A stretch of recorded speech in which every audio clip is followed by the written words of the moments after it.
या क्षणाची मोठी आणि महत्त्वाची बातमी, मराठा आरक्षणाचा लढा पुन्हा तीव्र होणार आहे अशी माहिती समोर येते। शस्त्र म्हणून कोल्हापूर गॅझेट आणि पेनचं पूजन केलं गेलंय।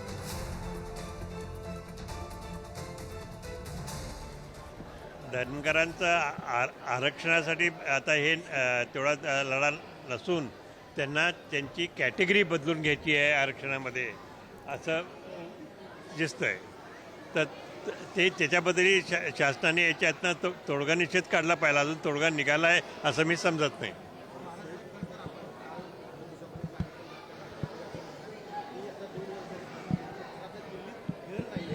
काय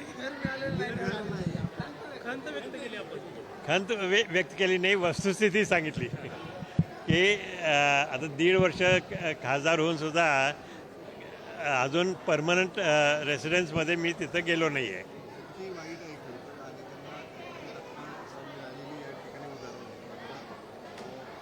घरं तिथं कुठं अवेलेबल, घरं म्हणण्यापेक्षा जुने फ्लॅट्स वगैरे अवेलेबल आहेत, पण ते अत्यंत गैरसोयीचे आणि लहान होते आणि सगळे पुष्कळ 2-2 वर्ष त्यांनी रिपेअर केली असती तरी काम संपलं नसतं असे त्यांनी ऑफर केले होते। तर त्याच्याऐवजी आता नवीन फ्लॅट देणार आहे, आता लवकरच मिळेल अशी आशा आहे। एका बाजूला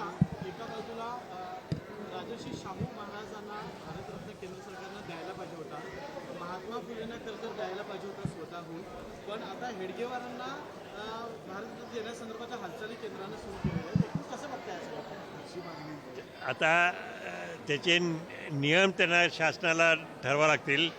शासन म्हणजे फक्त शासन नाही, पूर्ण जनतेला आणि लोकांना विश्वासात घेऊन या संबंधातले नियम ठरवावे लागतील की कोणाला भारतरत्न द्यायचे आणि कोणाला नाही। म्हणजे स्वातंत्र्यानंतर जे होते किंवा ज्यांचा मृत्यू त्याच्यानंतर झाला त्यांनाच फक्त द्यायचे का मागे जाऊन सुद्धा द्यायचे, हा निर्णय शासनाने घ्यावा लागेल।